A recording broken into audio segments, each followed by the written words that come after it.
Good evening and welcome to Tucker Carlson Tonight. We've spent months now assessing the coronavirus pandemic, mostly from a medical standpoint. We now know a lot more about the virus than we did back in March and February, and we're grateful for that. Facts are always better than speculation. But it's possible that in doing that, we've spent maybe too little time considering the rest of the country, the many millions of Americans who will never face serious health risks from this virus. So the question is, and we should be asking this a lot, how are they doing? Well, more than 30 million of them are now unemployed. 30 million. That is so many people that it's hard to digest what it means or what it's going to mean 5 years from now. For some context, that is double the job loss from the Great Recession of 2009. That took us 10 years to recover from. Many never did recover. In fact, the entire middle class never recovered. So how long will 30 million take? That's a terrifying question. In fact, it's too scary for many of our leaders to consider. It implicates their judgments, their policies. So they're determined to ignore that question, and they're even more determined that you ignore it too. You are absolutely not allowed to think about that, much less talk about it. How many times in the last week have you clicked on a video a friend sent, only to discover it has been deleted by YouTube, Google, because it criticized the people in charge? We've never seen anything like this in the history of our country. It used to be a free place. We bragged about it. But it's happening, and not just online. The police commissioner of New York announced this week that political protests have been banned in America's biggest city. How long have they been banned? Well, for as long as his boss, Bill de Blasio, says they're banned. So it could be a while. It's nice when voters aren't allowed to criticize you. As the commissioner explained, that's the law now. Quote, "These are laws that have been passed down through executive order." Yeah, got that? Passed through executive order. But wait, by definition, executive orders aren't passed. No legislature signs off on them. They're ordered. That's why they're orders. Whatever, details, shut up. You'd think some civil libertarian judge somewhere would do something about all of this. They're always inventing new rights for illegal aliens, usually the right to free stuff at your expense, or a lot of those. Maybe we could get some of those rights too. But no, you're just an American. Do what you're told. Shelley Luther just learned that lesson in the hardest way. Luther owns a salon in the city of Dallas. In March, she closed her business. The government told her to. She lost all of her income when she shut it down because that's what our leaders demanded. And then she waited, and she waited, and she waited. And a month later, her business was still closed, and she was out of money.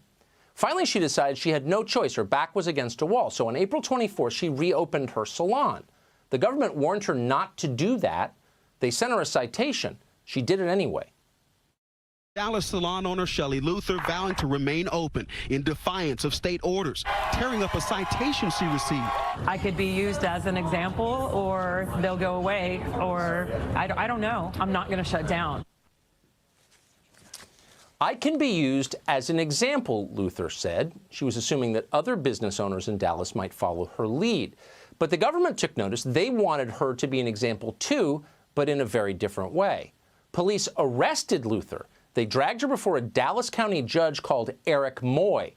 And that was Luther's bad luck. Moy is a deeply irresponsible person. He is a political hack. He is a self-described Democratic Party activist. He once circulated a chain letter denouncing Supreme Court Justice Clarence Thomas as a race traitor. Eric Moy lectured Shelley Luther about how she was a bad person. Watch. Your actions were selfish, putting your own interests ahead of those of the community in which you live. That they disrespected the executive orders of the state, the orders of the county, and this city.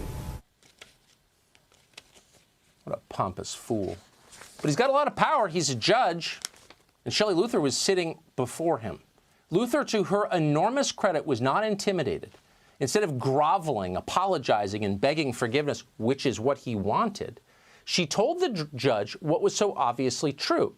For people who don't have salaries that are guaranteed by taxpayers, this lockdown, as it continues, has been a catastrophe. I have to disagree with you, sir, when you say that I'm selfish, because feeding my kids is not selfish. I have hairstylists that are going hungry because they'd rather feed their kids. So, sir, if you think the law is more important than kids getting fed, then please go ahead with your decision, but I'm not going to shut the salon. Feeding my kids is not selfish. Moy was unmoved by this. He's not worried about feeding his kids. He went to Harvard Law School. A 2007 article in the Washington Post describes this man as someone, quote, with a weakness for Cuban cigars and the finest steaks. What a poser.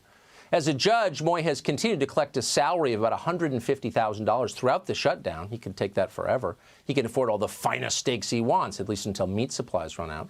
Moy sentenced Luther to a week behind bars. So that's what's going on in Dallas tonight. Small business owners who are going under, these are people with employees who are struggling to buy food, are being punished for the crime of earning a living by authoritarian buffoons, goons, who are living off their tax dollars. How's that for an arrangement? Meanwhile, and this is the best part, actual criminals are going free. 3 weeks ago, the city of Dallas began releasing more than 1,000 inmates from the county jail. Some are in for serious felonies. Authorities said they had no choice. They had to save the inmates from the virus, the very same virus that Shelley Luther will likely be exposed to in jail where she is now for trying to earn an honest living. It's hard to believe any of this is real. Unfortunately, it is real. It's happening right now.